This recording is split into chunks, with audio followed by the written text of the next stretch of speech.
bro. Jennings, DePriest. Thanks for having me. I'm excited. This is my first podcast. Yeah, let's just start it off by an intro because I feel like you have one of the most interesting digital business offers I've ever heard.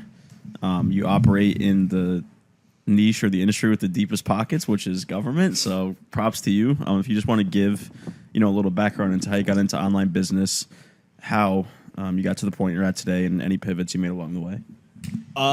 So I am a professional propagandist, is probably the best way to describe this. Little bit of background, started my career as a lobbyist. I was in the National Guard at the time as an enlisted infantry guy. When I commissioned, I became an intel officer and got super into targeting.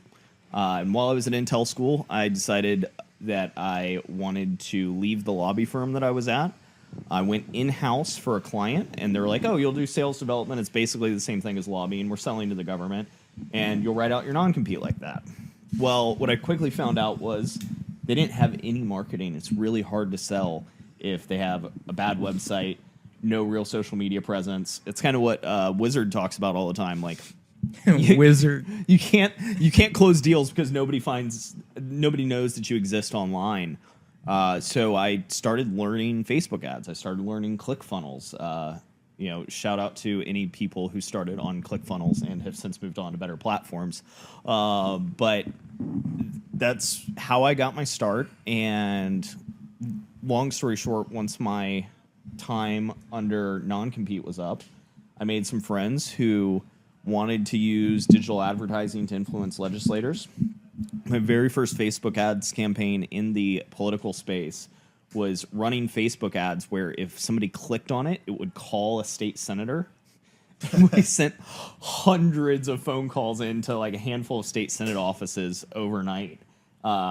We got the bill killed thanks to the calls, and I was hooked from that point. So from there, I've had really good mentors. I learned how to do direct SMS for political campaigns. So if you live in Florida and you've gotten political text, there's a good chance I'm behind it. Sorry, not sorry. Offer. And the offer is important, but really it matters that you know who your target is. A great example of this, I sent out a text this cycle about a candidate who lost by 16 points. And Not your candidate, right? Not my candidate. It was my candidate's opponent. And the way we structured it was we were talking about how our candidate's opponent was this hardcore right-wing MAGA Republican, which he had made enough posts that we had like the backup, right? Because we can get sued if we say something that's untrue. We had enough there to say this. Well, the red wave happened, so that could have been really bad, but we only texted it to Democrats. So we texted this to all the Democrats saying that this guy is a hardcore MAGA Republican. Not with the purpose of, hey, we're going to get this guy elected, but hey, we're going to make sure that the Democrats don't show up and vote for him. Because we saw the polling numbers, the writing on the wall was he was pulling enough Democrat votes where if he pulled a handful of NPAs in, we could have been in a bad place. So you have to think more about your targeting. And I feel like there's so many people who are like, it's offer, it's copywriting, it's the message.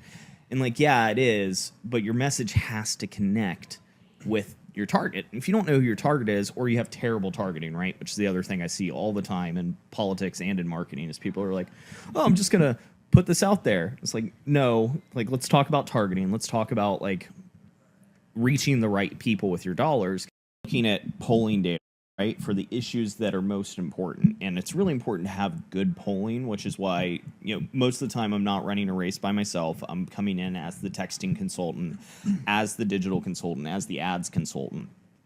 So I have great GCs to work with, general consultants, who have good polling data. And, big difference between one of the best GCs in the state, who I'm fortunate enough to work with, and a GC who was less than qualified to run the race that we were working on.